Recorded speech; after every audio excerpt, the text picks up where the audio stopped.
제3장 하느님의 진실성과 사람들의 죄.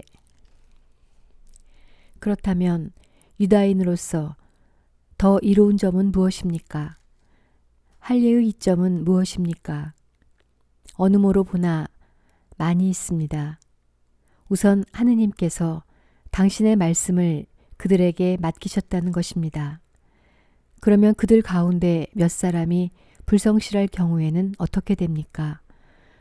그들의 불성실함이 하느님의 성실하심을 무효로 만들어버린다는 말입니까? 결코 그렇지 않습니다. 당신께서 말씀하실 때 당신의 의로움이 드러나고 사람들이 당신께 재판을 걸면 당신께서 이기실 것입니다. 라고 성경에 기록되어 있듯이 사람은 모두 거짓말쟁이이지만 하느님은 진실하신 분이라는 것이 드러나야 합니다. 그런데 우리의 불의가 하느님의 의로움을 드러낸다면 무엇이라고 말해야 합니까? 인간의 방식으로 말해서 하느님께서는 진노를 내리심으로 불의하시다고 해야 합니까? 결코 그렇지 않습니다. 그래서야 하느님께서 어떻게 세상을 심판하실 수 있겠습니까? 나의 거짓으로 하느님의 진실하심이 더욱 돋보여 그분 영광에 보탬이 된다면 왜 내가 여전히 죄인으로 심판을 받아야 합니까?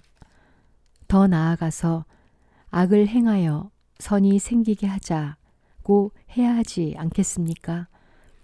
사실 어떤 자들은 우리가 그런 말을 한다면서 우리를 비방하고 있습니다. 그러나 그런 자들은 합당한 심판을 받을 것입니다. 사람은 모두 죄인. 그러면 어떻게 됩니까? 우리가 유다인으로서 나은 점이 있습니까? 전혀 없습니다. 사실 우리는 이미 앞에서 유다인들이나 그리스인들이나 다 같이 죄의 지배 아래 있다고 고발하였습니다. 이는 성경에 기록된 그대로입니다. 의로운 이가 없다. 하나도 없다. 깨닫는 이 없고 하느님을 찾는 이 없다. 모두 빗나가 다 함께 쓸모없이 되어버렸다. 호의를 베푸는 이가 없다. 하나도 없다. 그들 목구멍은 열린 무덤, 혀로는 사람을 속이고 입술 밑에는 살무사의 독을 품는다. 그들의 입은 저주와 독설로 가득하고 발은 남의 피를 쏟는 일에 재빠르며 그들이 가는 길에는 파멸과 비참만이 있다. 그들은 평화의 길을 알지 못한다. 그들의 눈에는 하느님을 두려워하는 빛이 없다. 우리가 알다시피 율법이 말하는 것은 모두 율법 아래 사는 사람들에게 해당됩니다.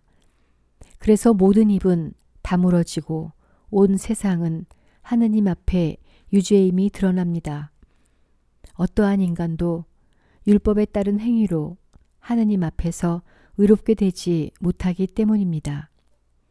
율법을 통해서는 죄를 알게 될 따름입니다.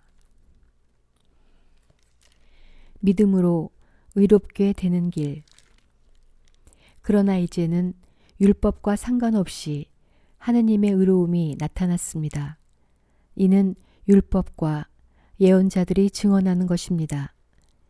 예수 그리스도에 대한 믿음을 통하여 오는 하느님의 의로움은 믿는 모든 이를 위한 것입니다. 거기에는 아무 차별도 없습니다. 모든 사람이 죄를 지어 하느님의 영광을 잃었습니다.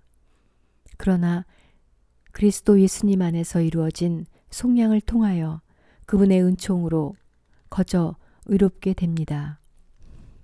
하느님께서는 예수님을 속죄의 제물로 내세우셨습니다. 예수님의 피로 이루어진 속죄는 믿음으로 얻어집니다. 사람들이 이전에 지은 죄들을 용서하시어 당신의 의로움을 보여주시려고 그리하신 것입니다.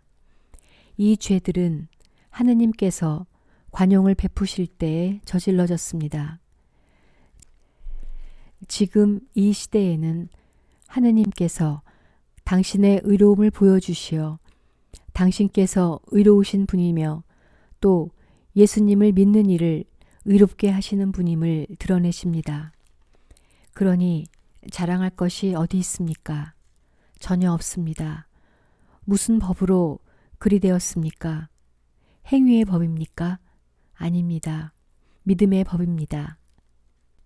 사실 사람은 율법에 따른 행위와 상관없이 믿음으로 의롭게 된다고 우리는 확신합니다.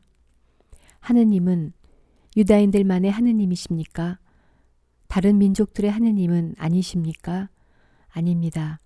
다른 민족들의 하느님이시기도 합니다. 정녕 하느님은 한 분이십니다. 그분께서 할례받은 이들도 믿음으로 의롭게 하시고 할례받지 않은 이들도 믿음을 통하여 의롭게 해주실 것입니다. 그렇다면 우리가 믿음으로 율법을 무효가 되게 하는 것입니까? 결코 그렇지 않습니다. 오히려 율법을 굳게 세우자는 것입니다. 아멘.